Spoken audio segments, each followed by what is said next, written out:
Good morning class 5। This is your Hindi literature class और हम पढ़ रहे हैं पाठ 5 दोहे।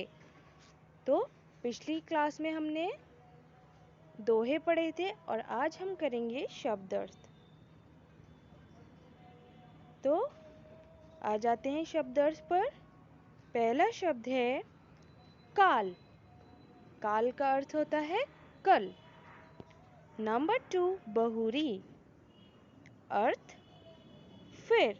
बहुरी का अर्थ होता है फिर। नंबर 3 सुभाए। सुभाए का अर्थ होता है स्वभाव। सुभाए स्वभाव। नंबर 4 गही। गही का अर्थ होता है पकड़ना। पकड़ना। नंबर 5 कुटुंब। कुटुंब का अर्थ होता है परिवार। कुटुंब परिवार। नेक्स्ट इज प्रलय। प्रलय का अर्थ होता है प्रलय, सब कुछ नष्ट होना।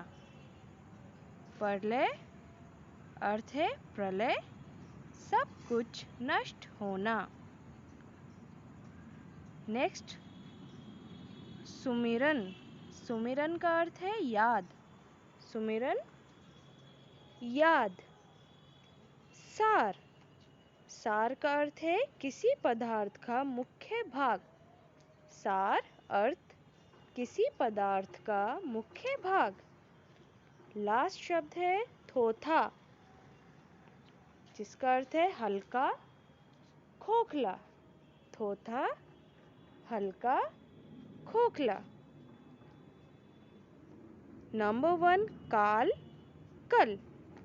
नंबर 2 बहुरी फिर। नंबर 3 सुभाए स्वभाव। नंबर 4 गही पकड़ना। नंबर 5 कुटुंब परिवार। नंबर 6 प्रलय प्रलय सब कुछ नष्ट होना। नंबर 7 सुमिरन याद। नंबर 8 सार किसी पदार्थ का मुख्य भाग। नंबर 9 थोथा हल्का खोखला।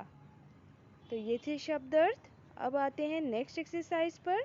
मौखिक प्रश्न। मौखिक प्रश्न उत्तर दीजिए।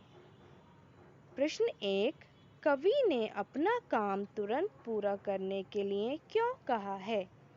इन दोहों में कवि जो कि हैं कबीरदास जी, उन्होंने अपने काम को तुरंत पूरा करने के लिए क्यों कहा है? उत्तर 1 कवि ने अपना काम तुरंत पूरा करने के लिए इसलिए कहा है क्योंकि आने वाला कल किसी ने नहीं देखा है। कवि ने कहा है कि अपने काम को तुरंत करना चाहिए, कभी भी कल पर अपने काम को नहीं टालना चाहिए। क्यों? क्योंकि आने वाला कल किसी ने भी नहीं देखा है कि कल में क्या हो जाए और हमारे सारे काम अधूरे रह जाएं। तो उत्तर 1 है कवि ने अपना काम तुरंत पूरा करने के लिए इसलिए कहा है क्योंकि आने वाला कल किसी ने नहीं देखा है। अब आते हैं प्रश्न 2। कवि ईश्वर को सुख में भी याद करने को क्यों कहता है? कवि जो हैं कबीरदास जी, वो ईश्वर को सुख में भी याद करने के लिए क्यों कहते हैं? उत्तर है कवि ईश्वर को सुख में भी याद करने को इसलिए कहता है क्योंकि अगर हम सुख में भी ईश्वर को याद करेंगे तो कोई दुख हम पर नहीं आएगा। कवि हमसे इसलिए सुख में भी ईश्वर को याद करने को कहते हैं क्योंकि अगर हम सुख में भी ईश्वर को हमेशा याद करते रहेंगे तो कभी हम पर ऐसा वक्त नहीं आएगा, कभी हम पर दुख नहीं आएगा। तो उत्तर 2 है कवि ईश्वर को सुख में भी याद करने को इसलिए कहता है क्योंकि अगर हम सुख में भी ईश्वर को याद करेंगे तो कोई दुख हम पर नहीं आएगा। प्रश्न 3 अच्छे व्यक्ति का स्वभाव किसके समान होना चाहिए? अच्छे व्यक्ति का स्वभाव किसके समान होना चाहिए? उत्तर है अच्छे व्यक्ति का स्वभाव साधु के समान होना चाहिए। अच्छे व्यक्ति का स्वभाव साधु के समान होना चाहिए। तो ये थे मौखिक प्रश्न। एक बार फिर से हम इसको रिपीट करते हैं। प्रश्न 1, कवि ने अपना काम तुरंत पूरा करने के लिए क्यों कहा है? उत्तर है, कवि ने अपना काम तुरंत पूरा करने के लिए इसलिए कहा है क्योंकि आने वाला कल किसी ने नहीं देखा है। प्रश्न 2, कवि ईश्वर को सुख में भी याद करने को क्यों कहता है? उत्तर है, कवि ईश्वर को सुख में भी याद करने को इसलिए कहता है क्योंकि अगर हम सुख में भी ईश्वर को याद करेंगे तो कोई दुख हम पर नहीं आएगा।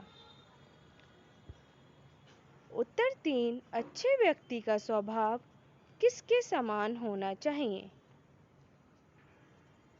प्रश्न 3, अच्छे व्यक्ति का स्वभाव किसके समान होना चाहिए? उत्तर है, अच्छे व्यक्ति का स्वभाव साधु के समान होना चाहिए। तो ये थे हमारे शब्दार्थ और मौखिक प्रश्न।